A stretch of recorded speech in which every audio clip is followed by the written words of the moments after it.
Thank you everyone for being here tonight. I appreciate the time that parents always take to advance their education and knowledge. Hopefully I do some of that tonight, and so that your time is worth it. And also the community that is formed from people who join these parent advisory committees. I've been asked by the SST Parent Advisory Committee to extend the invitation for anyone to join either just the meeting or join the group for the SSD-PAC. They meet the second Wednesday of every month, minus the month of March. They're usually not meeting because of spring break. So they asked me to extend that invitation to you all tonight. So my name is Deborah Fiasco, and I work in the parent education program at Special School District. I have been with the district for 7 years now, so not a terribly long time. I spent almost 20 years with the Division of Developmental Disabilities in a bunch of different roles. And before that, I worked for provider agencies. So I spent most of my adult life, all of my adult life, working in the area of special education or special needs services. And I'm thrilled to be here with you tonight. So the goal really of tonight's presentation, this is not an in-depth compliance training, but the goal is to maybe make you feel more comfortable about the IEP process, give you some advanced information that you can go to and read later on, some tools, some tricks to support your child's education through that special education process. So as a professional, I attended hundreds of IEPs. Most of the babies that I started with in First Steps are now out of school. I just got an email from a parent today about one of my kiddos that's graduating, but I had him a little bit later on in my career. But when I attended IEPs with a parent, I don't believe I ever cried as a professional. But as a parent, I got emotional at every single one of my child's IEPs, whether they were good and everything went really well and things were going exceptionally well, or there were concerns that we were trying to address. It was an emotional time because as the parent, I bring that to the table, even when I was a professional. And I know other parents feel the same way. The other thing that we hear a lot is about being confused during the IEP meeting. We use a lot of acronyms in special education, and there's not many other places where you go where you have to understand another professional's acronyms like you do in the IEP process. But sometimes there's confusion about what's going on. And sometimes we leave confused.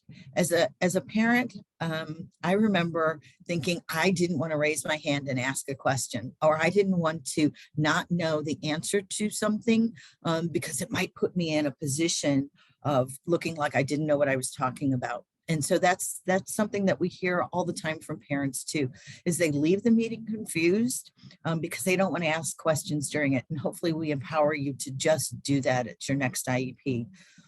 We also hear that I went to the IEP, I was ready to go. This was at the top of my list. I had something really important to talk about, and you don't remember it until you're driving home. You're like, oh my gosh, why did I forget to mention that one thing? Or why didn't we talk about? Or on your drive home, you're like, oh, why did I say those things? So we're going to give you some tools that maybe help you prepare better for that IEP and feel more empowered so these things don't happen. So this is just a quote by Rita Pearson: every child deserves a champion, an adult who will never give up on them, who understands the power of connection and insists that they can become, this is really important, the best they can possibly be. And that's what we're looking for in the IEP process. So we're going to start with the beginning with the IDEA. And so the purpose of special education law is to ensure that all children with disabilities have the ability, have available to them free and appropriate public education, or FAPE. That's another one of those acronyms we use that emphasize special education and related services designed to meet their unique needs.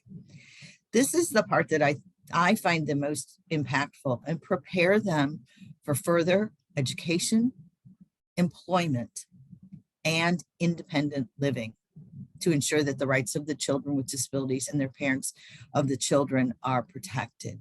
So we really are looking way beyond, if you're looking at a second grader, about what's going to happen in second grade. We want to prepare students for advanced education, employment, and independent living. And that's what IDEA calls for. So under the principles of IDEA, we have these 6 principles of free and appropriate public education, appropriate evaluation, individual education programs.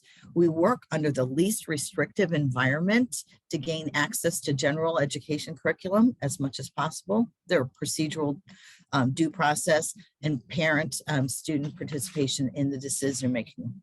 We also work under the ESSA, Every Child Succeeds Act. The other thing that we're working with is under IDEA. Each state must adhere to federal guidelines, and also there's a state plan. So each local school district, or again, another acronym, LEA, must comply with the state plan. I've provided links throughout this PowerPoint, and my understanding is you'll all get a copy of it after the session. So there's live links to all of these things. If you really want to read the state plan, there's a link to it right there. So my understanding is also that you're going to have another session that's going to go more in depth into the evaluation process later on. So we're going to kind of go over it just a little bit, but how does a child get an IEP? So parents or school personnel can request an evaluation, and parents sometimes question about, can they be the ones to ask for an evaluation? Absolutely, if they have concerns. And then after that request for the evaluation, the school will look through current records and diagnosis to see if the student qualifies for that evaluation. If evidence shows a need for it after the evaluation, a comprehensive evaluation will be completed, and then based on that information is determined whether or not the student requires an IEP. So that evaluation and the evaluation meeting answers 2 separate questions. Did the student meet the criteria in one or more of the 13 educational disability categories? And does the student need services and accommodations to succeed in school? Here's the 13 disability categories. We do get parents sometimes that are confused that there's a medical diagnosis, and the medical diagnosis and the category that their child is served under are not the same. It happens sometimes because these are disability categories that have nothing to do sometimes with the medical. But these are not, we don't diagnose children in education. We find if they fit under these categories. What is an IEP? So each child must contain specific information as listed under the federal law for special education. The IEP answers the questions of what's the vision for your child? That's a big one, and we'll go into that a little bit later. What does your student know and do well? What will be the year's annual goals and objectives? What services will be provided? And how will services be provided? Determines what's in that IEP. The IEP is developed by an IEP team. That team meets to review the assessments and evaluations and information that's available about the child and creates that educational program. I've also included more information about the IEP team on this slide, a live link. So the members of the team, there's a list here, and we start with the parents or guardians or the educational decision makers. And every time I look at this, I think I should move the child, the student, up to that very top of the list and bold them, because the student really is the one who is receiving those educational supports and should be at the heart of everything we do and included in the IEP team. So it does include the parent, and the parent is an equal member, general and special education school personnel, related service personnel, individuals who can interpret that evaluation and the results, local local education agency administrator who's familiar with curriculum and the school resources, and anyone else who's knowledgeable about that child. When is the IEP developed then? Well, it must be developed within 30 days after disability determination is found, and reviewed again every 365 days. It can be reviewed at any time, and any member of the team can request that IEP meeting throughout the course of the year. An IEP is not the same thing as a progress report or notes that go back and forth between the teacher and the class. So sometimes we hear parents that are saying, can't I just have meet with the team every month and redo the IEP? You can, but it's like starting a diet and then switching it the next day because you didn't see the results quite yet.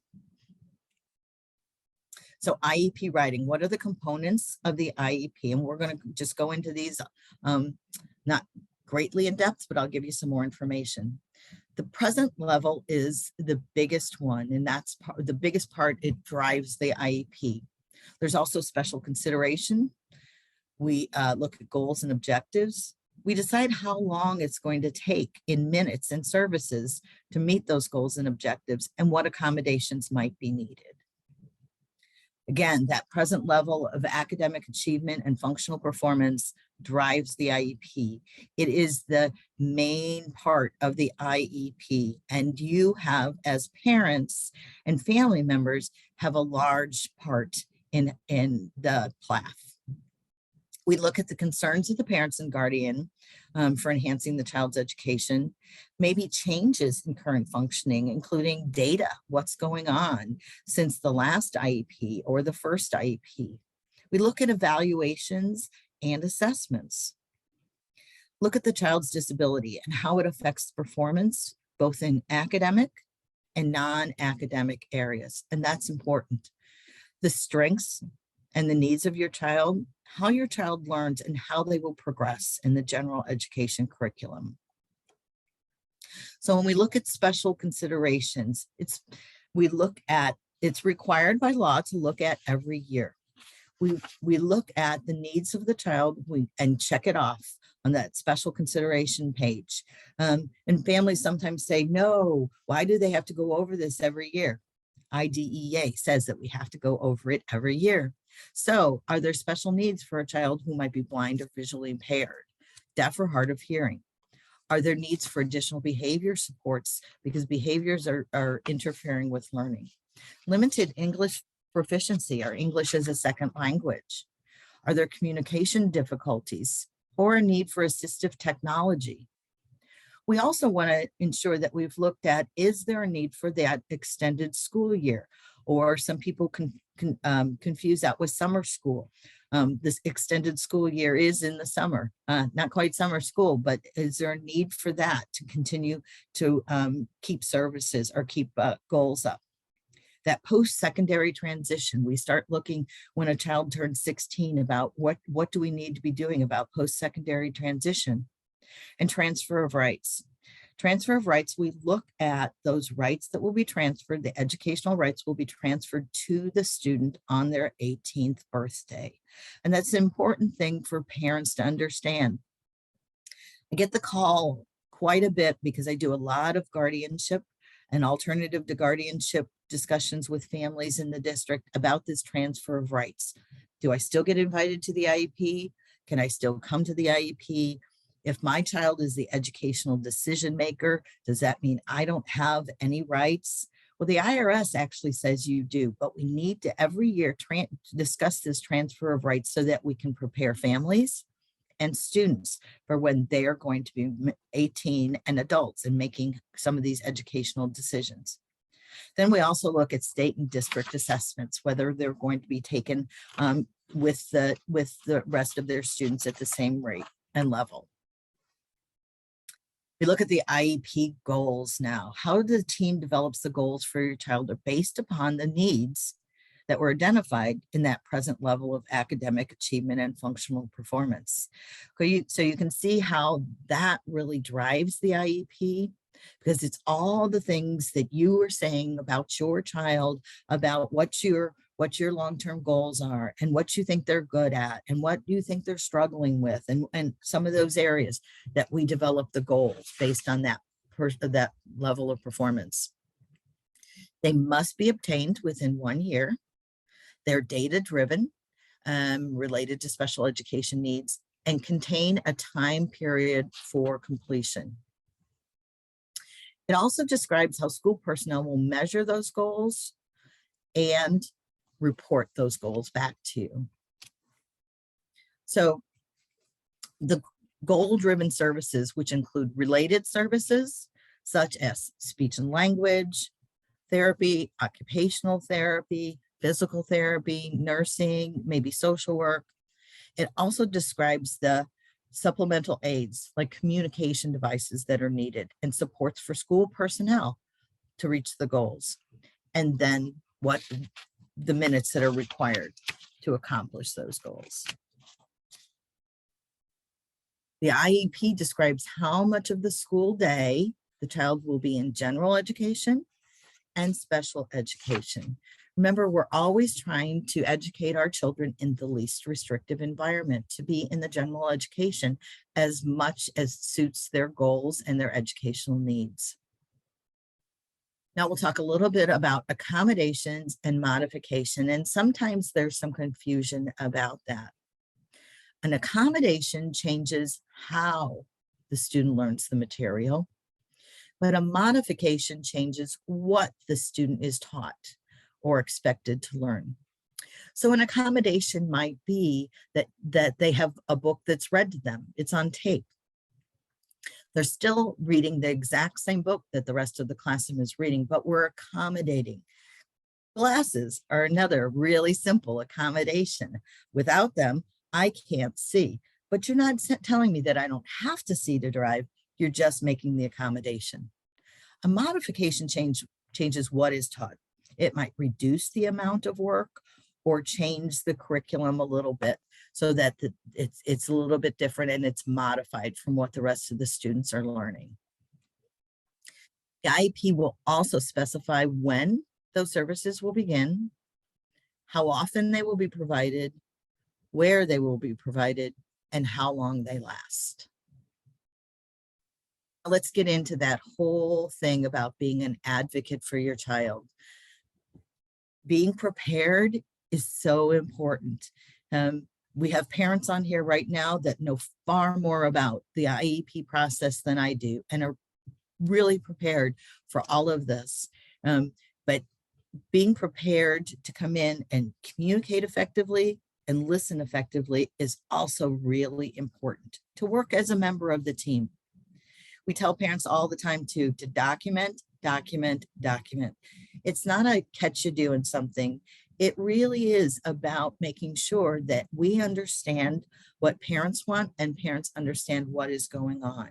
So following up with an email to say, this is what I understood to be the case, or I don't understand why it's not this way. And so you're following up with that document. And finally, be open to compromise. We know that it's hard. Again, it's an emotional time for parents, and you come in with goals and objectives, but sometimes there is a compromise about how that goal and objective might be reached on either side of the table. So in preparing for the IEP, these are live links to the Department of Elementary and Secondary Education Parents Guide to Special Education. One of the related service providers asked if I would include the facts versus myths.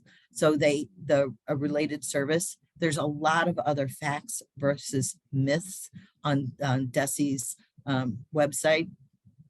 But on the SSD website, we have a wealth of information about the IEP process in the parent handbook. It goes through all of the different components of the IEP team, placement options, what is a standard-based IEP and resources, and page after page after page of terms and acronyms. The parent handbook also contains information that details about the evaluation process, about the structure of special school district, and all kinds of other information like community resources that families might find helpful. So prepping for the IEP. Before the IEP, fill out that IEP preparation and participation form. I'll show you that on the next slide. Talk to your child. Find out what your child really has as a goal and talk to them about what's going on in their school day.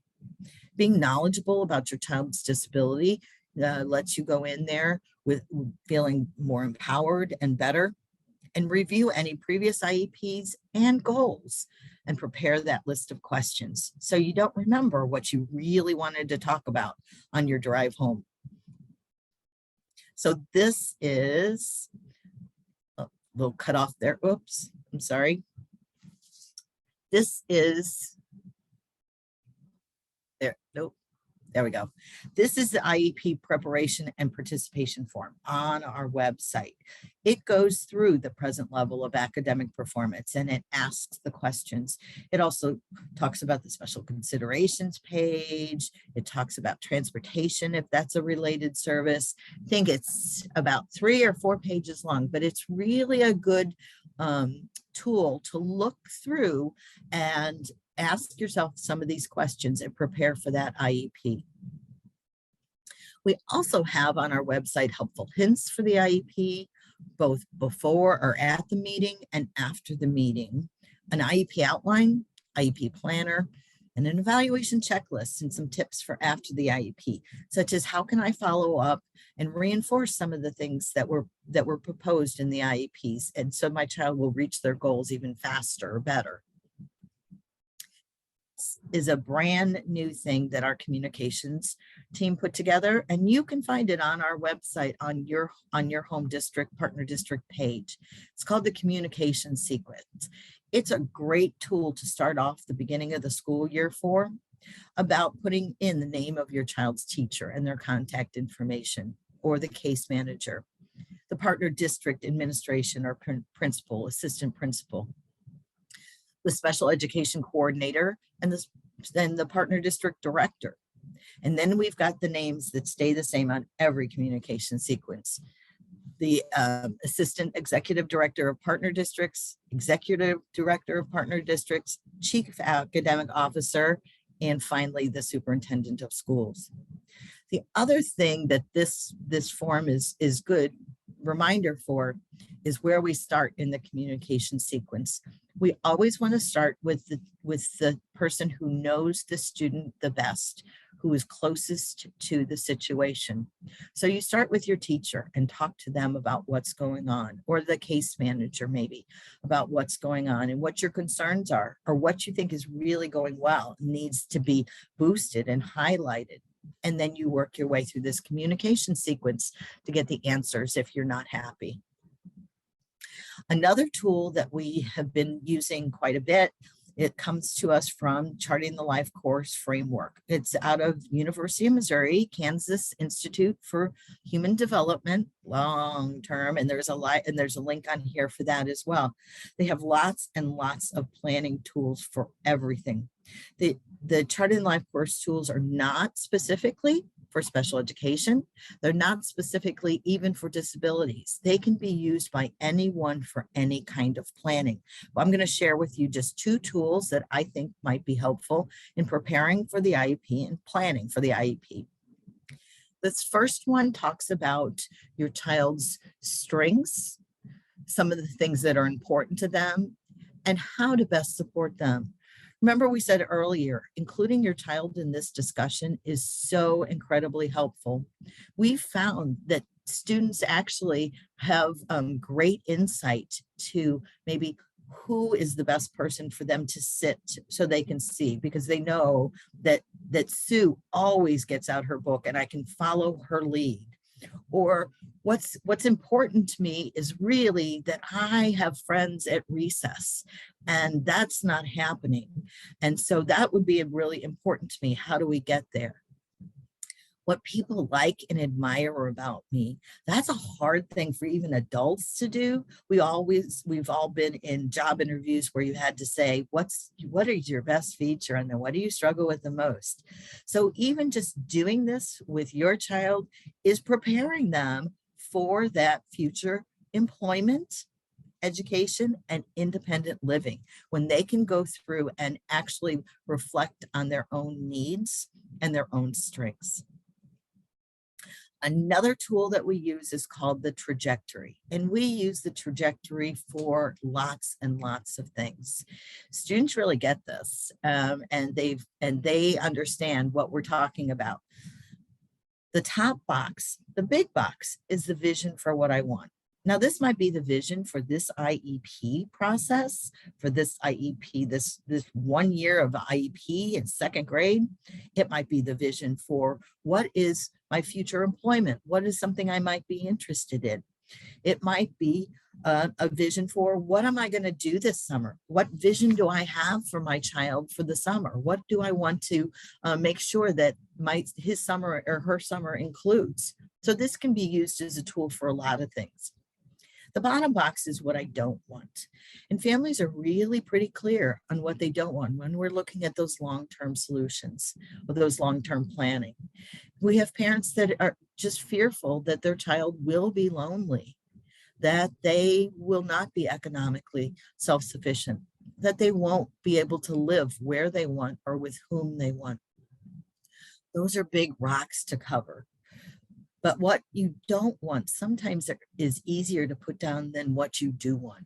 But we know setting goals, having that vision of what you want, is how we get there. And that's what those boxes or those lines are there for.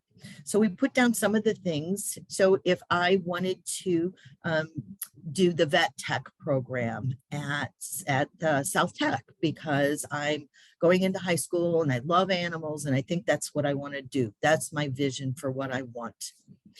Am I taking all the classes? Have I signed up for all that general education curriculum that I need to have out of the way so that I have it all done and I'm eligible? Am I in modified classes all the time and in need of paraprofessional support? Those things might not be getting me. Those things might be getting me to the things that I don't want. So this is just a great tool we found for planning for that vision for both the IEP process and long-term. And we'll have lots more trainings at SSD for families surrounding utilizing the Charting the Life course tools and the Life course framework. There's more information. You can get information. And we've got one on the Parent Hub and their impact. And finally, you can always get to us at Parent Education. PETA is what we're currently called. I think we're going to be in for a name change soon. Has a vast library of information on special education, disability related topics, community and agency information. So give us a call. I didn't put the phone number, or email us and we will do our best to steer you in the right direction. We're here to help you navigate the special education process, which can sometimes be daunting and a really emotional time for parents, and those community resources. So thank you very much. I hope that this hasn't been a waste of people's time this evening, and I appreciate your attending tonight's presentation. Thank you very much, Deborah. And at this point, parents, other people who are in attendance, if you have any questions, we don't have that many people on board. If you just want to unmute yourself and any question you might have, we'd be happy to work to get an answer or direct you in the right, help you move in the right direction.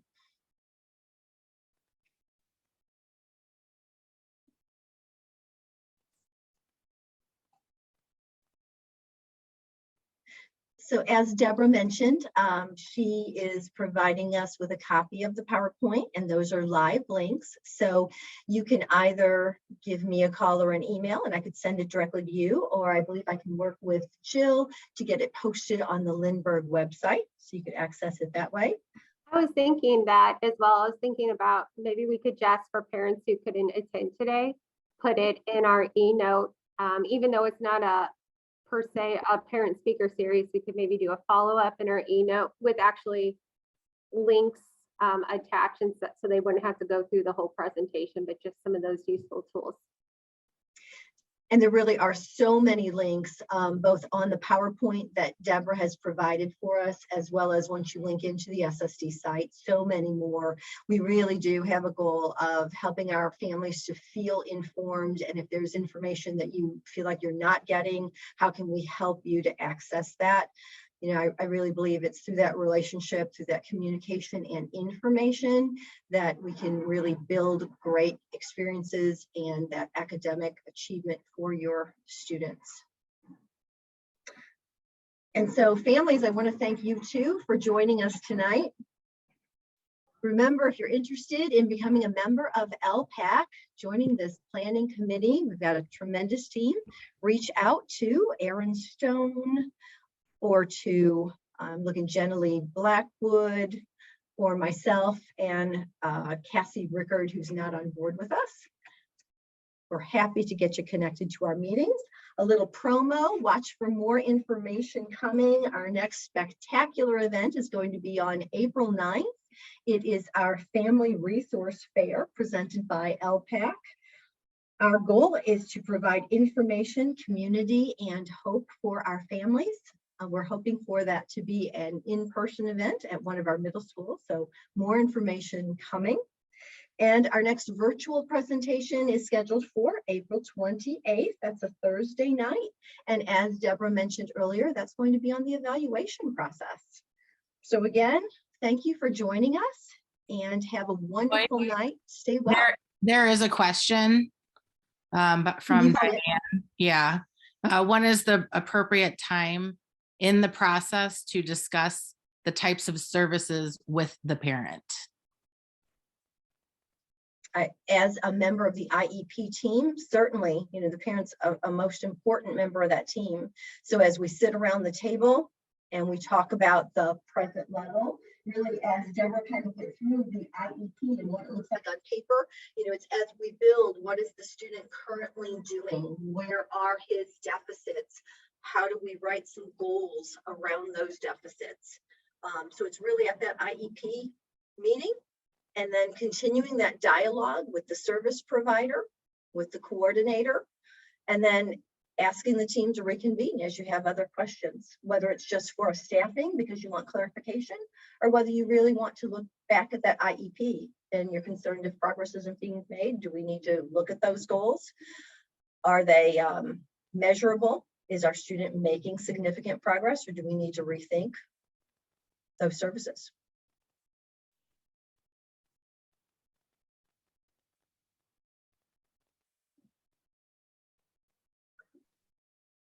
Right. Erin, do you have any other questions in the chat? There's just one statement. Thank you so much for all you do. No other questions.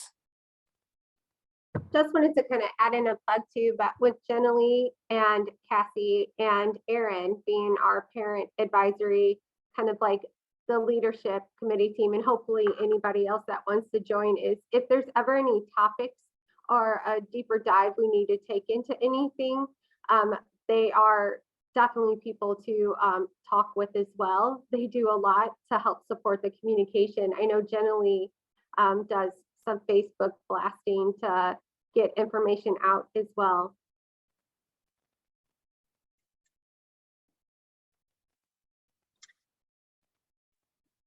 Thank you, families. Thank you, Deborah. Thank you, SSD team members who are here tonight. I look forward to seeing you at our next event.